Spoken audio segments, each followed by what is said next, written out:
Welcome to the Joti Show. Here we are.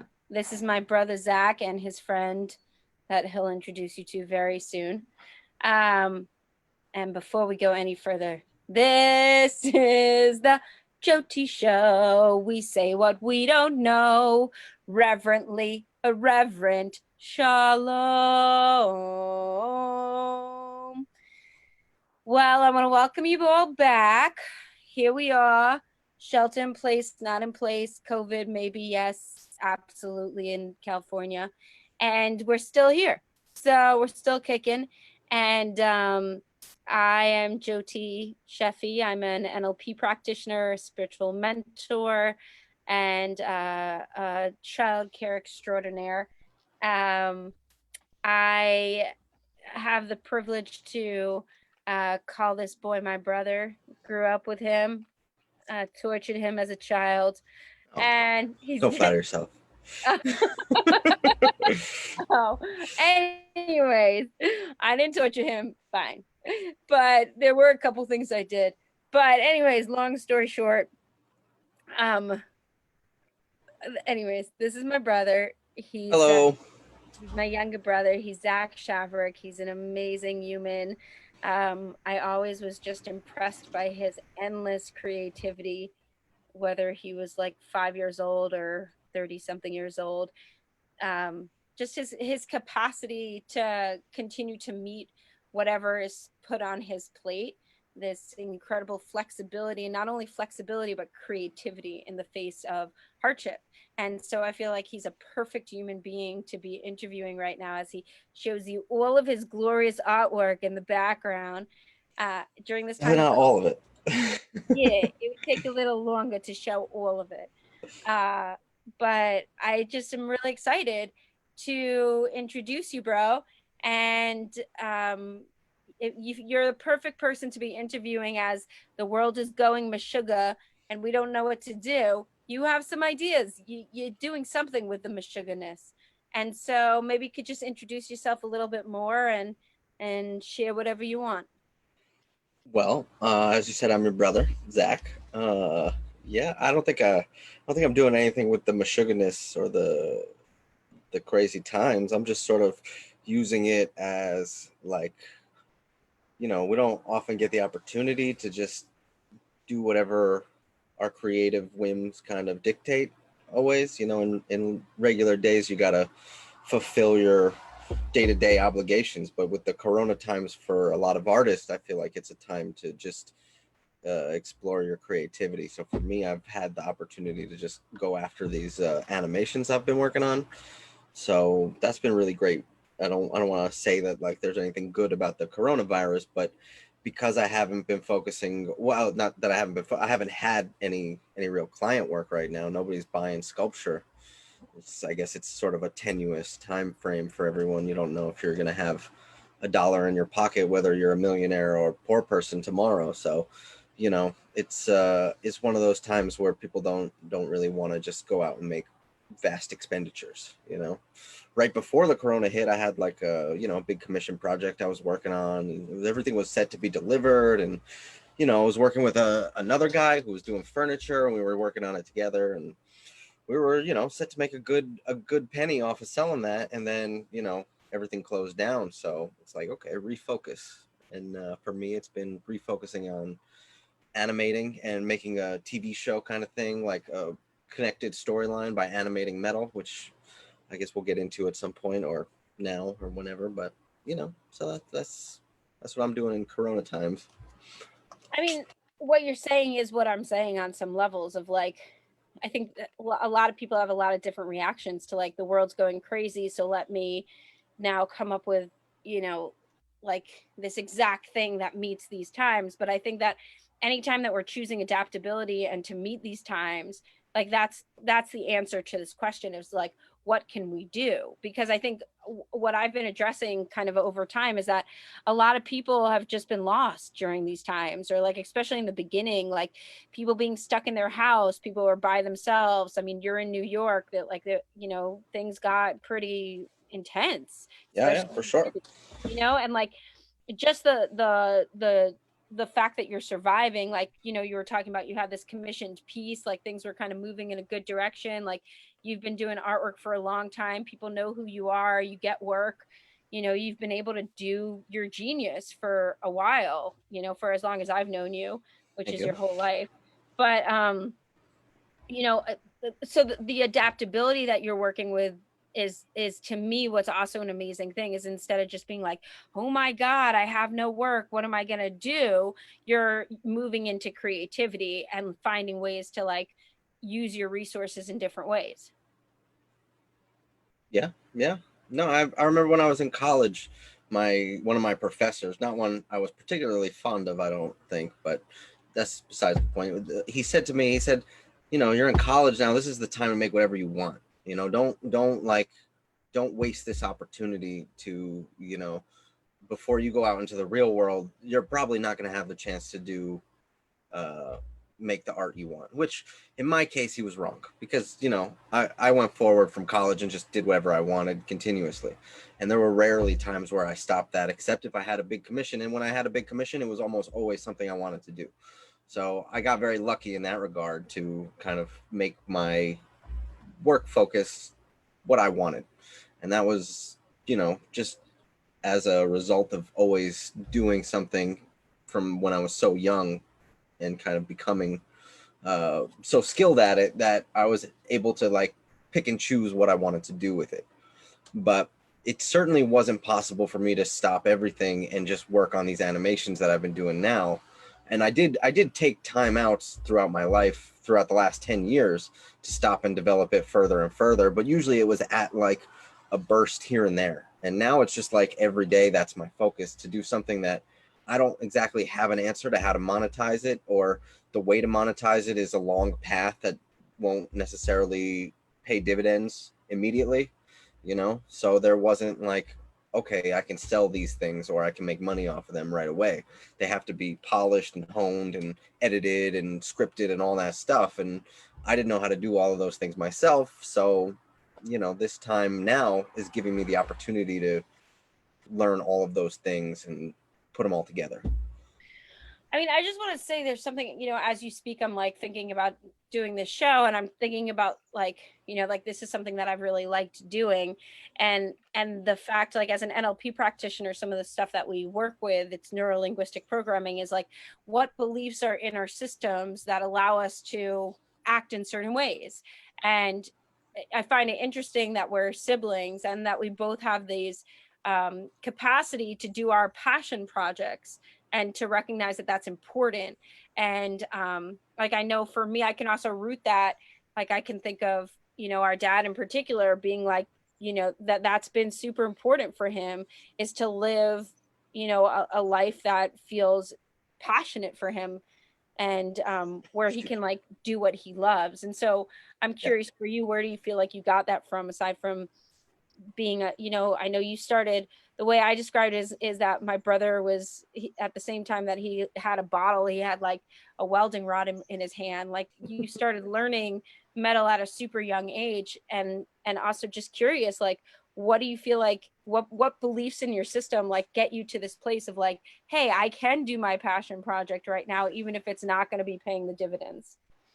Well, I mean, certainly, yeah. Like you said, our dad, he's a crazy one, but he certainly follows his heart. You know, every day, still to this day, he's in the shop making stuff that he wants to make without any questions from anybody. You know, there's no stopping that guy. Um, That's an understatement. yeah, right. But I don't know. I guess, you know, you grow up with that. You can't help but adopt some of it, be it right or wrong. True. So It's definitely true. I definitely sit with that as well. Just kind of those that balance of creativity and making money is like definitely one that I sit with, you know, of like how do we save straddle for, that one for say many again? years. I said I've straddled that one, you know, my whole life. Yeah, you really have. And I also like, I just find it impressive, like as much as I haven't really done much 9 to 5 in my life, I definitely have done more 9 to 5 than you. And One but month. what'd you say? I did 1 month. 1 month of 9 to 5. Nice. Yeah, I did. yeah, this last year. Really? What'd you right do? right before Corona. I worked for my friend's metal shop for a month. Wow. But Hmm what My you did my first. fabrication? Yeah. All right, but it's still like I mean, you've always just been like I've always just been impressed with your capacity to like follow your genius. Like so many people are like, I just need to do, everything and get everything in order, and there's something really impressive about, going for it the way that you've gone for it. It's you've got quite a drive, and like I just continue to watch it in you of like, my brother, you like broke your Achilles heel, and like the next thing I know, my dad's like, oh yeah, Zach's like doing metalmation, or he's coming up with some really cool sketches. Like I'm like, wow, like if I would have broke my Achilles heel, and you're super active, you're like one of the most active people I know, you're like playing soccer and video games and all at the same time. Like I don't Those even are easy to do with an Achilles heel problem. The video games. the video games, not soccer, but No, no, not I'm soccer. impressed with that capacity that you have, bro, of like you're just always adapting to whatever's happening. Like the way I understand it is like, I'm listening to Trevor Noah, Hmm his book Born a Crime, and he just talks about like one of his things that he learned from his mom was this like continuous capacity to like pain happens, hard stuff happens, and you get up and you keep on going. And I just find that resilience inside of your system, and especially in that sculpture that's behind you. Maybe you could tell us a little bit about the sculpture that's behind you. Oh, the little Miss Coronavirus, Miss Corona COVID. You're gonna change little backgrounds. I'm gonna change hair. Go on. Yeah, so she's like a character in one of my animations that I'm working on. I don't think she's going to be too recurring, but Well, tell because us she got booed off the stage. So I got a little TV show I'm working on with the metal. It's called Stephen and Derek, but it's not just focused on Stephen and Derek. It's focused on like a whole TV network, like the Metalmation TV network, where you have different shows. Like Stephen and Derek represents your archetypal sitcom, and there's going to be like Seinfeld tropes and Friends tropes in that one. But then there's also wait, tropes like the way you read Torah. What do you mean by tropes? tropes, like cliche gags, Oh, nice. laugh tracks and like standard fucking digs. Sorry, excuse my language. And just the usual cliche stuff in a sitcom. But then there's also going to be like a news show and maybe a cooking show and what else? I already have the talent show, and then we got the David Attenborough documentary. So there's just going to be like a whole different arcs, different TV shows, but it all focuses on this metal planet as opposed to the human planet. Although they, in my reality that I'm working on, they all coexist with a third planet. We'll get into that later. Oh, I love this. It kind of sounds like we're like inside of your brain. Like you Yeah, just yeah, for sure. It's definitely introspective into my, you know, how late at night I could stay up and write some dumb skits or something, and then try and tie them all together based on the metalmations that I was working on at the time, and piece it all together. And I've just started working with some friends to try and make it a little bit more coherent, script it out, storyboard it, do those kind of things to you know right. move it forward a little bit more effectively. But I kind of got sidetracked now because the TikTok stuff is blowing up. So I'm like, oh, might as well ride that wave. It's good to ride whatever wave is coming, right? Yep, yep, for sure.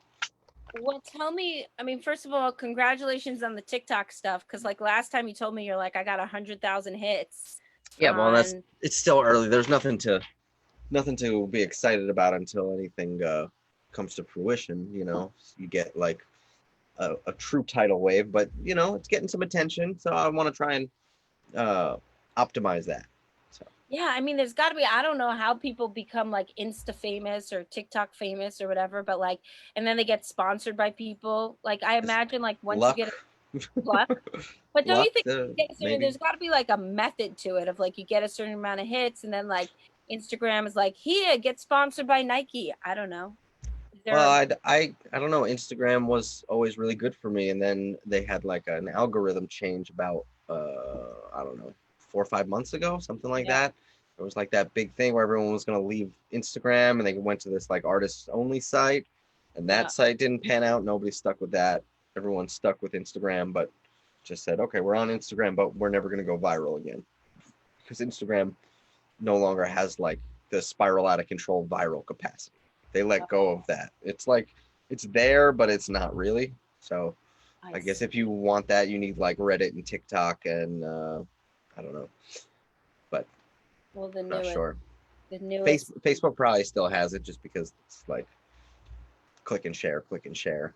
Yeah, the algorithms are definitely weird. If anybody here knows how to get TikTok famous and then you get all your sponsors, tell us how to do that. In the meantime, you keep on calling this animation, but I've also heard you call it metalmation. So you want to Yeah, that's something that you actually made up? Is that your word? Did you trademark that? I didn't trademark it, but I have the website metalmation.com. Nice. That helps. Were you the first one to create this type of thing, or did you see someone else do this? Well, if you want to say like animations with metal, I'm not the first. You know, that was the first. Maybe was I think a Czechoslovakian animator named Jan Svankemeyer.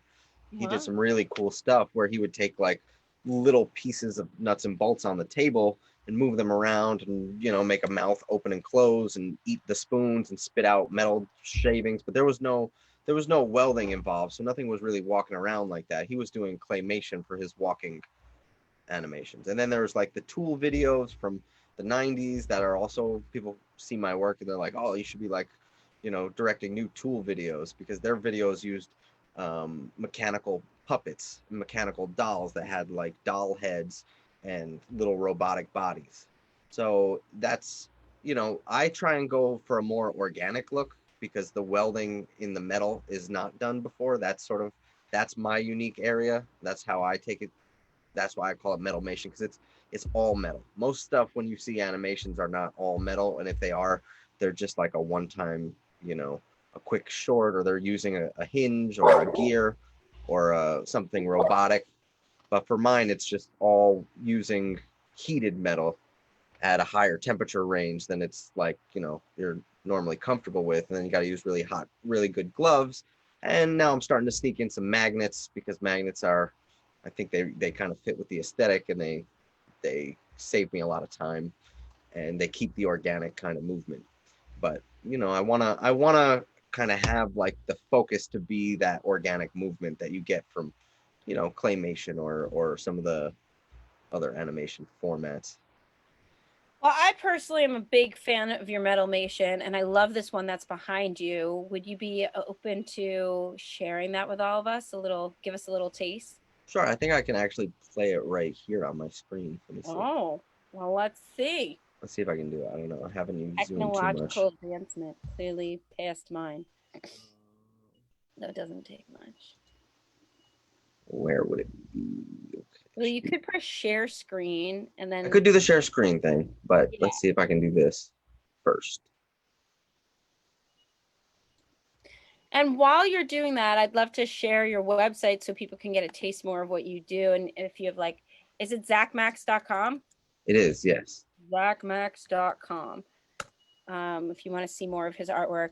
And then do you have like a TikTok name or something? What do you do? I've never done TikTok. I have no clue. TikTok is metal is it's like an at. You do at TikTok is at Metalmation TV. Metalmation TV. And then I have youtube.com/Zac Max, and my Instagram is at Zac.Max. Wait, hold on. That was too quick. Sorry. What's your YouTube? It's youtube.com/Zac Max. Okay, so I'll just share my screen because it doesn't work. And then what was the other handle that you just said? Instagram, that's Is Zac.Max. so at CAC. Zac.max. Mm-hmm. And let's see, Yeah. share Yeah, what screen. the heck? It just changed it. At Zac.max.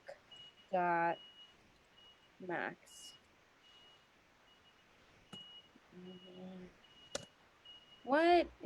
Maybe it's max.zac. All No, right, and then it's that would be incorrect. Here, I got you. exactly. You got it. Delete that. Um, and as you're Oh, it deleting, did do that to me too. huh. All right, we'll figure it out. Anyways, they got all the other channels. There Do you you have it queued up, Z? go. I Oh, there we did. go. You did it. Love it.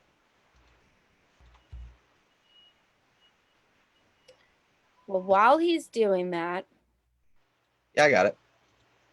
that's good because I didn't really have anything to say. Host disabled participant screen sharing. Oh my goodness, that is not true. Here you go.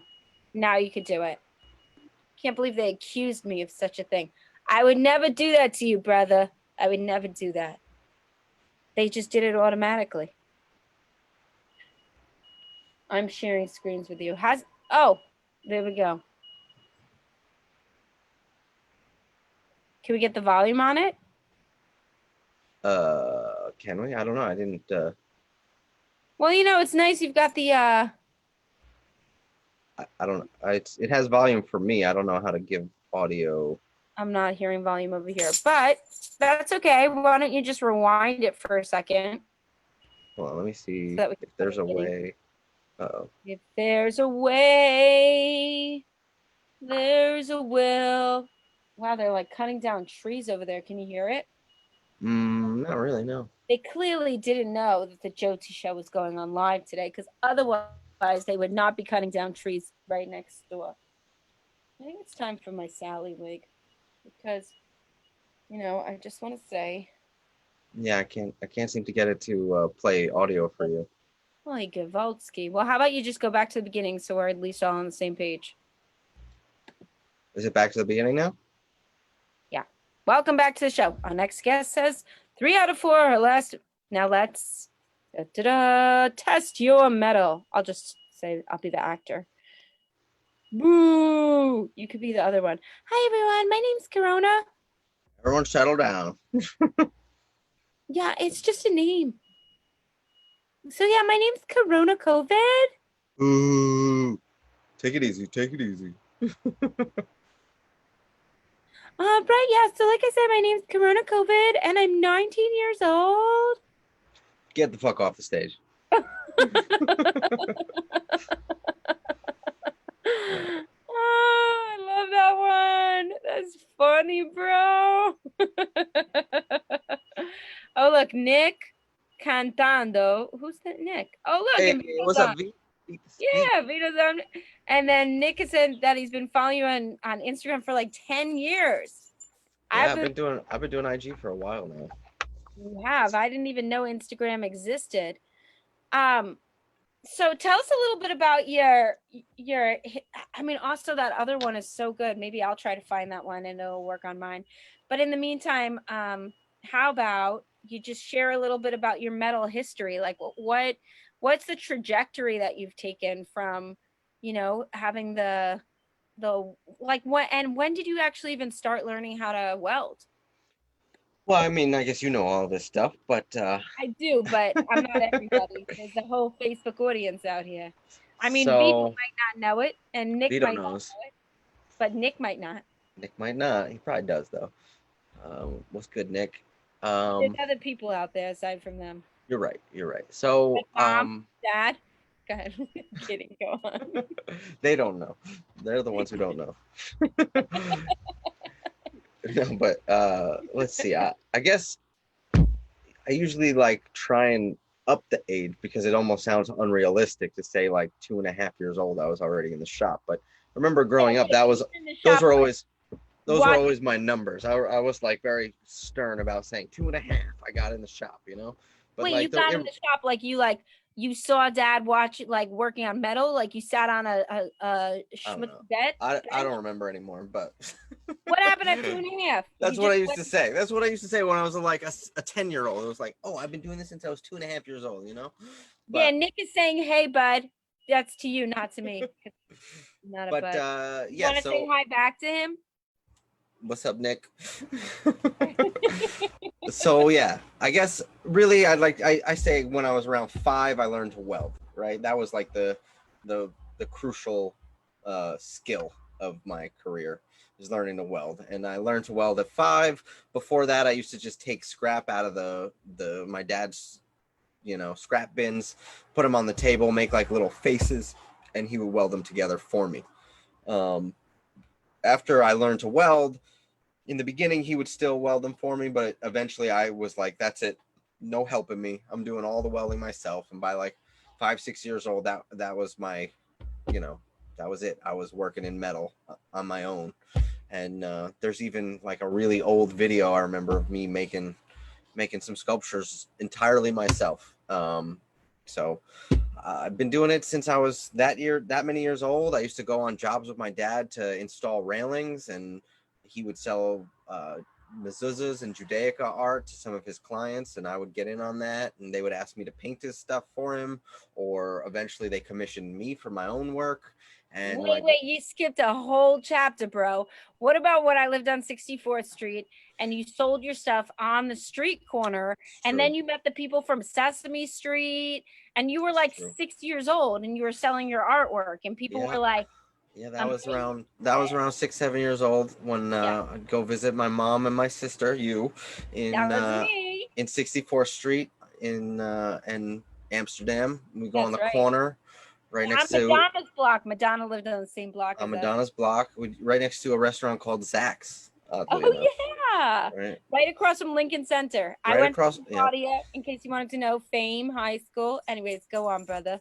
So yeah, my dad and I would post up on that corner, which had a lot of traffic. I was there too for at least 5 minutes. I mean, come on, don't I get credit? We would sit out there for a long time with like a towel on the floor covered in my tiny little sculptures, and then we would sell them for like $25 to $50, and they would move. We would sell them. Across from me would be like a guy painting like astral landscapes, cosmic landscapes with spray paint, and that stuff was really cool. And like we would go to each other's little areas or whatever, and there would be people walking by. Maybe they were opera singers from the Met, and they would be like, oh, look at this little kid selling artwork, that's strange and unusual. And maybe they'd buy something. And the guys from Sesame Street who built the video games actually for Children's Television Workshop, they were on 63rd Street, I believe, or 62nd. And so they would pass there all the time, just getting like dinner or something if they were working late, and they'd pass by, and every single person from that studio like got a sculpture, like literally every member of that team had a sculpture. And they would like take me upstairs, show me around like the offices, and let me play on like their computers. And one guy even gave me some like really simplistic animating help. I made a little cartoon character in Photoshop or MS Paint or whatever it was at the time, and he actually animated it for me. It was pretty cool. I remember that being like a pretty remarkable experience. No, it was on his computer. I never even got it. It was never something I had. But it was cool. Like if it's kind of cool to track back like where you started your fascination with animation. The people want to know. Yeah, and I used to go skateboard up the block with Vito, who apparently now has fakey tray flips on lock, if I'm not mistaken. Wait, what's going on with Vito? Vito, remember I would torture my brother? My brother doesn't think I tortured him, but I would do that. You remember we would play Make Me Laugh with Vito on the front lawn? I remember that. Exactly. That was pretty torturous. I would also pretend I was dead, and you would think I was, and then you'd cry because you were probably like 2 and I was 12. Yeah, I don't remember that. Vito, but remember? I do remember Vito being the only one that would successfully make both of us laugh. Like we would go up, and there would always be someone just like totally stone-faced. But then Vito would do it. He just like had us. He would get us every time. It's true. Vito was pretty funny. I bet you still are pretty funny, Vito. Vito got some kids. Yeah, Vito. That's right. I know, right? Some good times we had. Vito remembers. My brother doesn't give me any street cred for torturing him. He said I didn't torture him, but I didn't really torture him. No. The laughing game.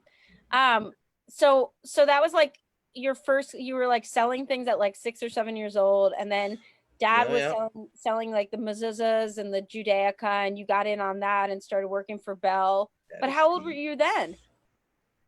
with Bell. I probably sold my first piece to Bell Rosenbaum, who was my dad's like biggest client. I was probably only like 8 years old, 7 years old. So it was really right around the same time. She Right. commissioned me to make like a see no evil, speak no evil, hear no evil monkey, because Hmm. she collected those, and that was my first commission.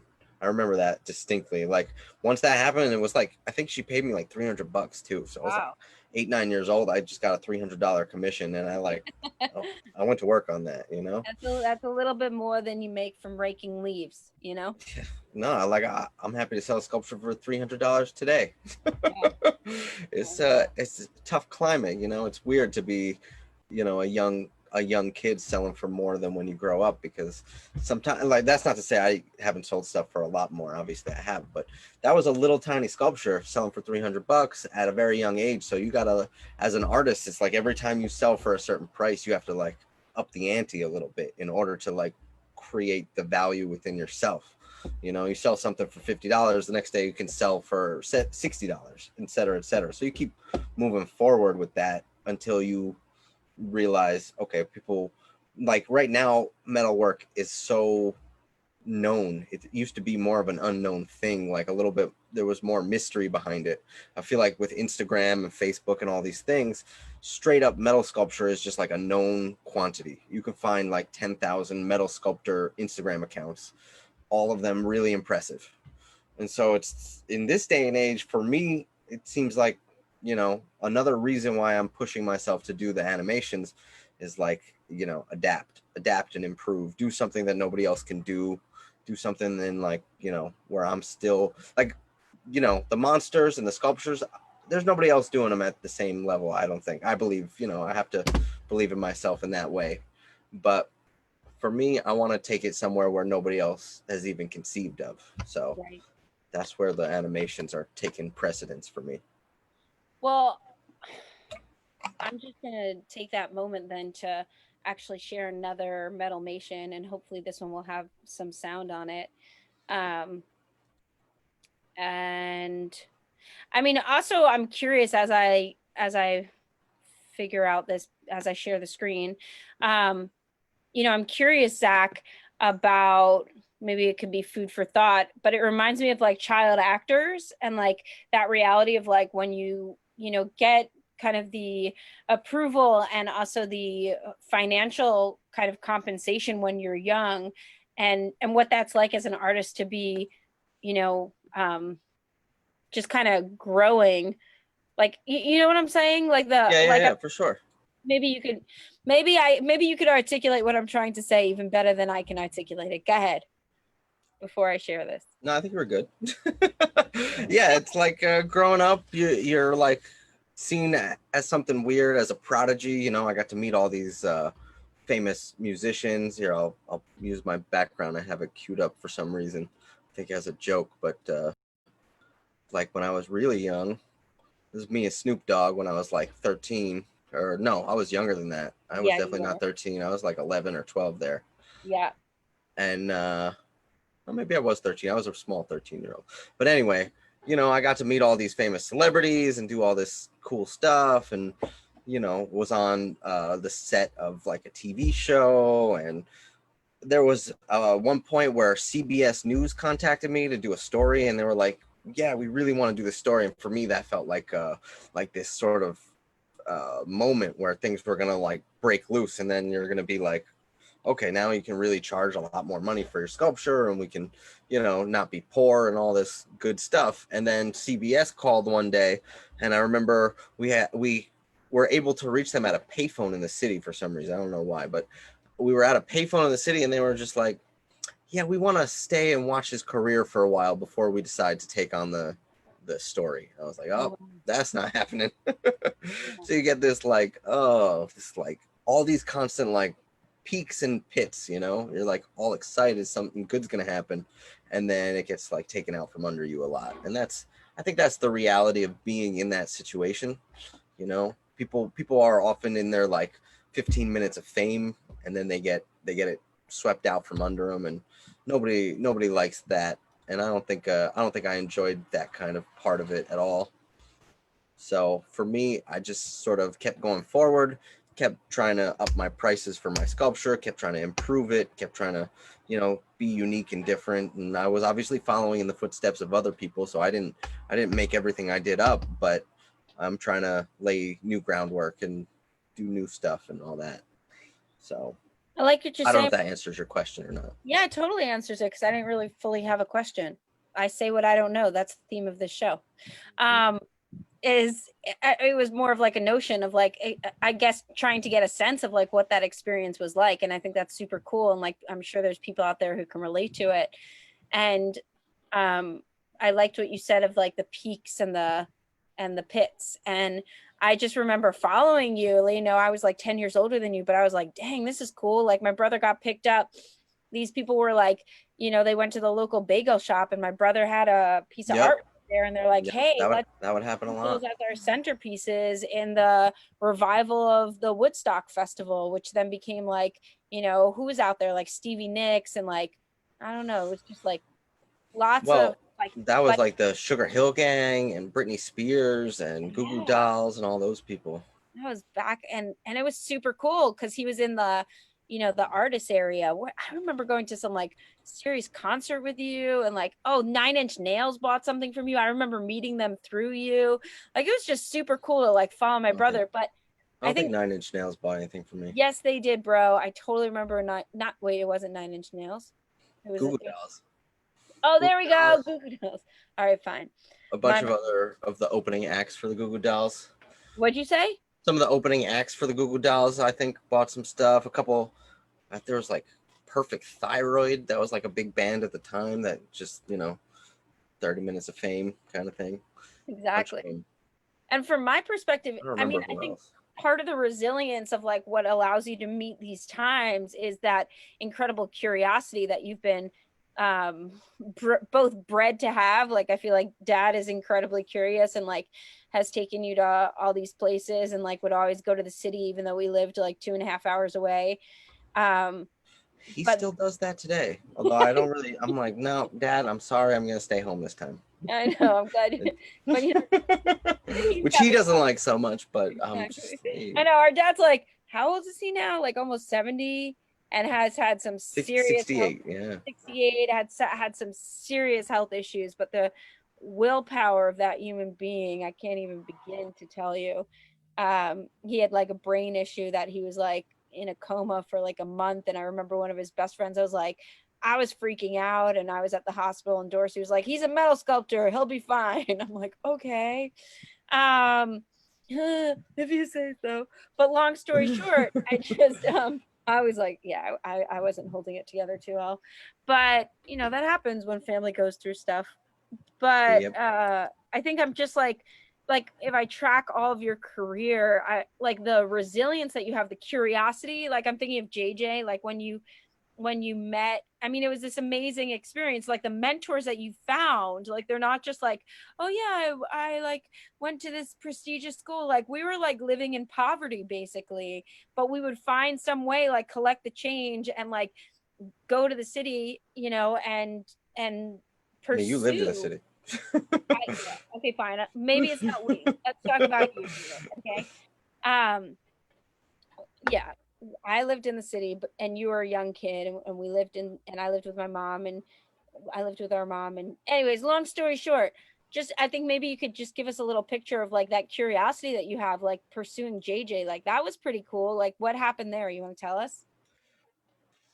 Let's see, the JJ story, you have to remember like the tenacity of a little kid who wants something, and then you also have a single parent who's like kind of just willing to give that kid whatever he wants, which was pretty much my relationship with my dad at the time. He just wanted to be there for me in every capacity, and I always just like, I would get stuck in stuff, which is still the same to this day. I'll start to want to do something or like something, I'll fixate on it, and that'll be like my thing, and nothing may come of it, or something crazy will come of it. And at the time, we were really into going to the city together, skipping out on school. He'd pull me out from school. He'd take me to go see JJ's artwork, which we didn't know was JJ's artwork. We knew it just as this crazy warehouse full of art. And I would go there, you know, all the time whenever I would come to visit. What was it? It was like the Helmsley building, and there were well, Leona Helmsley bought it. It was the old Macy's warehouse. Oh wow! So yeah, it was In the old Long Island Macy's City? in Long Island City. Yes, Does it still exist over there? It does, but I think there's almost nothing left of the artwork. Maybe the tiles are still up.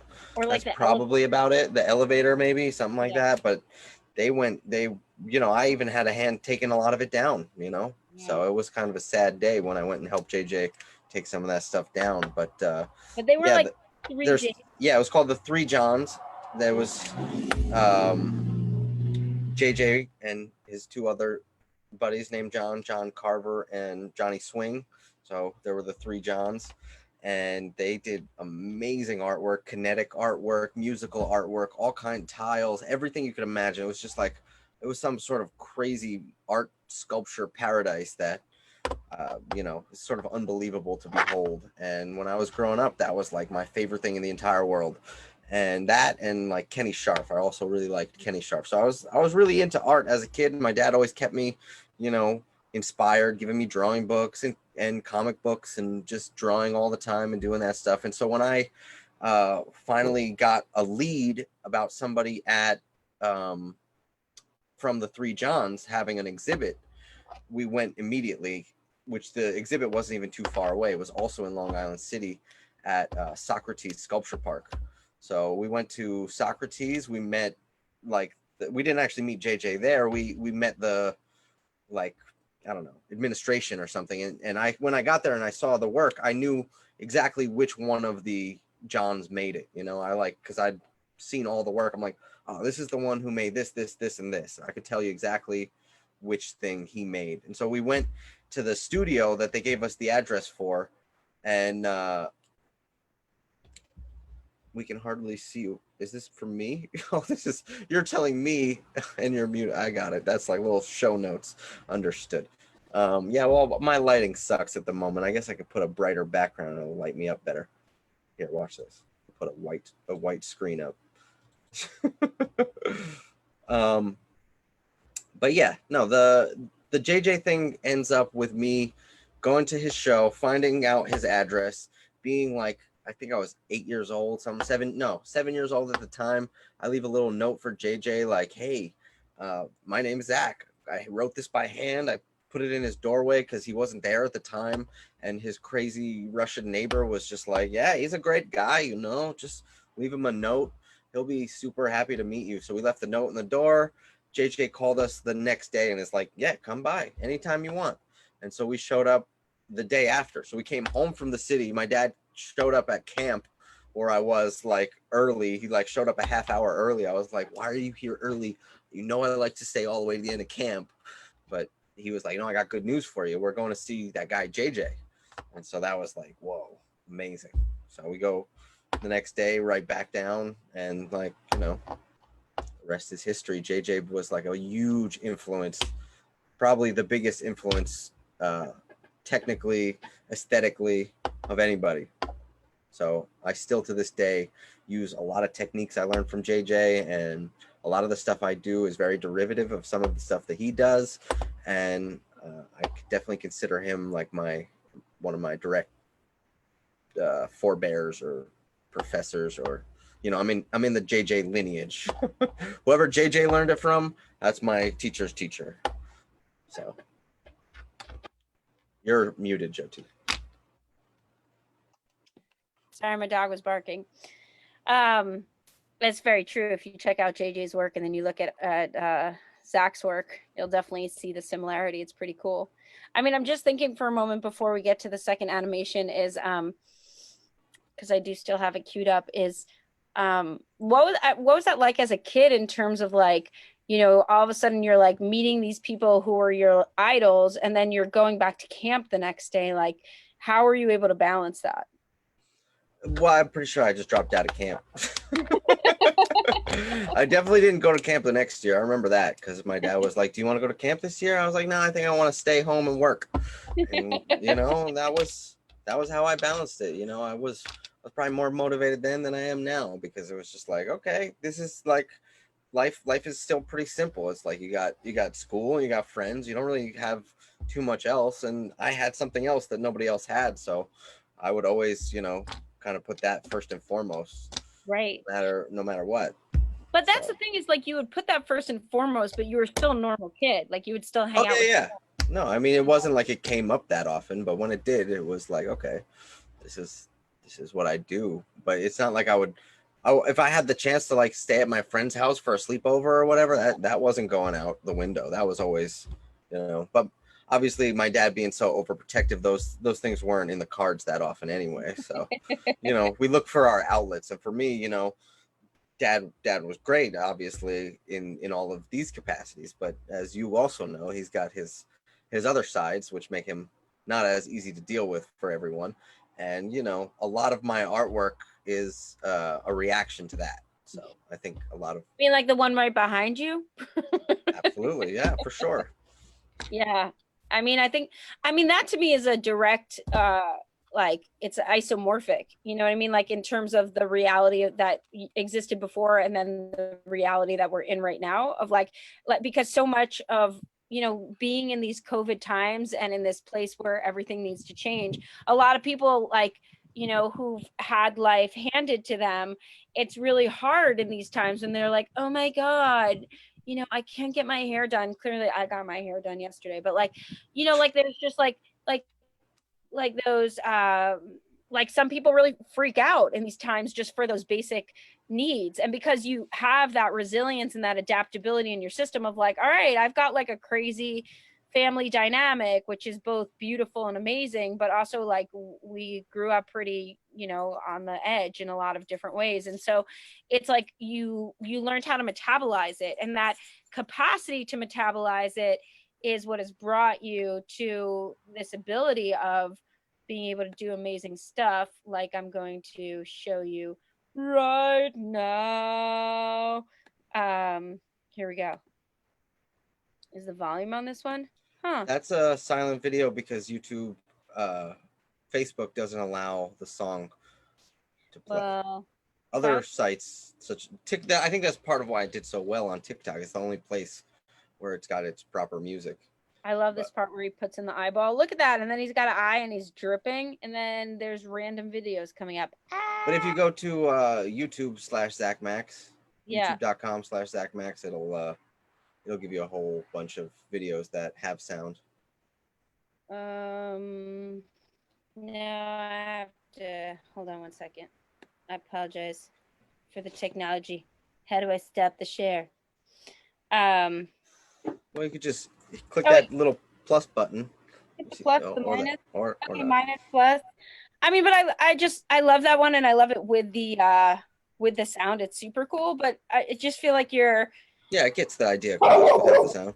sorry about my dog, but I think it's kind of interesting to also track your stuff through the years, and like there's something that's moved like from the picture behind you. I feel like all your stuff used to be super intense, like all your drawings, and there's definitely something that feels like there's a more humor and softness coming in. Like, what do you think attributes to that? That's the first time hearing that. I mean, if you compare that picture behind you and the metalmation that you're doing right now of the Corona girl. This I made this thing like a month ago. Okay, fine, forget it. My theory's done. This is I made this in VR, so I'm doing a lot of VR sculpting. Well, you This is did talk about what's VR. virtual reality. So I put on like a headset and I sculpt like right here in front of me. So I made this on VR. This is certainly not something I made when I was a kid. This is this year. All right, fine. Well, what motivates you to continue to draw in that kind of way? That's what I'm good at. That's what I like to do. That's where I go. You give you a pen or pencil and you say do what you want.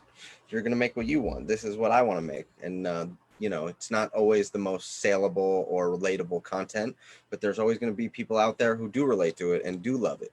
So that makes up my clientele. It's the people who get that, who like that, and who have similar mindset to mine.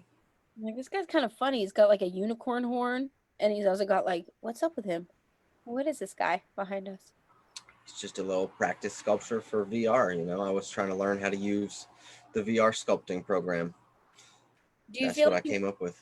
do you feel like you need to access like intense emotion in order to draw something that intense?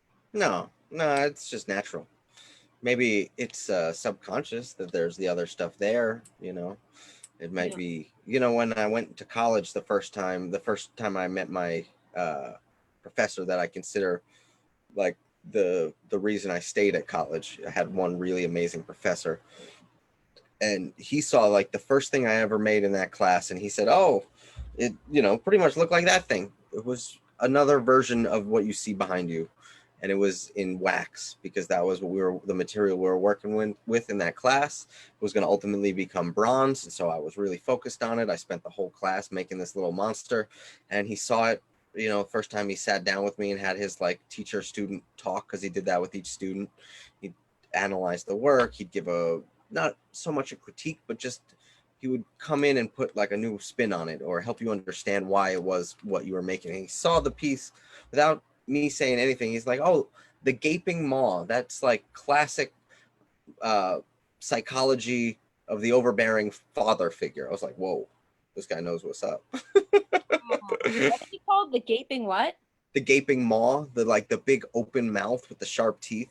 That's Wow. like apparently that's like in psychoanalytics, that's like a symbol of overbearing father figure. Wow. I guess we're getting deep here, but I thought it was very impressive that he just like dropped that bomb on me on day one. But he was like, "Oh," I Wow. was like, "Wow, yikes!" I mean, those are often how we find our teachers when they're like, "Hey, I can see you," and I'm like, Yeah, "Oh, yeah, okay." yeah. You know what No, I'm saying? and I'm like, he also was like he became my teacher like from that day till I graduated college, and that was like my second semester as a freshman. And yeah. then I was in like every semester. He was like, I would try and always be in a couple classes of his, or Oh, that was your bronze teacher, huh? yeah, yeah. So we Yeah. became bronze casting assistants, and we would pour the Yeah. bronze for him. And so Yeah. like every moment that wasn't spent on our other classes was totally focused on that one thing. And we had like a core group. It was a good time. Yeah. Yeah, Yeah. college was fun. I yeah, you did have fun in college. I remember that. Probably too much Um fun. I remember that too. But I also remember I'm just thinking of, what like there's both the creative aspect of you just being able to like draw what you want. Here's a piece of paper, here's how you like move, like you just this is how you are. Like some people breathe and eat and sleep and exercise, and it's like you do art and all those other things. Like it's just one of those things that feels like it's like, you Yeah, know, yeah, no, for sure, absolutely. Like I will go through periods where I'm just like unproductive, just like anyone else. But I think even in my unproductive periods, if I look at them closely, there's still art being made. Even yeah, if it's not, maybe like I don't feel like I'm doing work because I'm not like accomplishing the thing I need to get done or the thing I want to get done. But yeah, in the background, things are still getting done. totally. So Well, I'm just thinking of all the cool things that you've done, not only to meet your own creative desire, but also to meet the needs. Like you did that like GoFundMe, or where you did those pictures for people. That was like pretty the cool. Kickstarter, yeah, Yeah, yeah, yeah. yep, that Um, went great. that was That was a good cool. little project. That was a good project. Kind of like took pictures of people, and then you either like made the sculpture look just like them or added some like animation to it. Yeah, That was a did like cool a idea. monster version. It was Yeah. called Toys R Us. Toys R Us. Yeah, that was the name of the project. That's Toys funny. R Us, and it would just Like be like toy, just toys, spell. but it was the word ARE instead of like the way Toys R Us spelled it. So it was like Toys Oh, R that's Us. that's cool. Yeah, it was clever, and people really really got down with it, and made a lot of sales. I met a lot of cool people off of that, and yeah, it's pretty dope. So, bro, before we close up, like if there was an ideal reality for you of how you want to be sustaining yourself during this time of COVID, what would that look like? Like, do you have a vision for what you would want your metalmation to do? Or Yeah, no, I'm working on like a business plan for it. You know, I'm trying to get it moving forward. I'm trying to maybe do another Kickstarter for it, or a GoFundMe, or an Indiegogo, or maybe all of them. The animations also tie into video game development, which is Mhm. something I've been working on. So I want the storylines to capture some video game elements, and then whatever video game elements are captured in these episodes of my show should also become playable video games. And what I'd ultimately like to sustain myself with is some sort of TV production studio that's also a game production studio that's making all of this stuff, you know. So I Yeah. mean, I already have and am making all of these things. Like I'm making a video game that's connected to the show, but I wouldn't mind having, you know, the backing or the funding or some sort of I don't know, just a serious studio, you know, building, instead of having the metal shop that I'm working in, which is just like a little room in the building that I have next to my house, have it be like a studio built specifically for these things. And you know, I'm constantly honing my home studio to be better and better for my metalmations. Where it would take me 3 hours to get 10 seconds, now I can get almost 40 seconds in 3 hours or something like that. So I'm really speeding up the process and improving it, and I'd like to, you know, have a team help me make these things. And that's my goal, is to have like that become episodes, you know, release a season of a whole show where it's all interconnected and people can actually, like, you know, bite into it instead of just having these little 15-second snippets or 3 minutes or whatever Mm, I have now. Because yeah. I'm closing in on 6 minutes. My goal was to have 10 by July, and I didn't make it, but I got about 6.5 right now. That all connects to each other a little bit, but still got to tighten up the strands so that people really can see how point A connects to, you know, point B.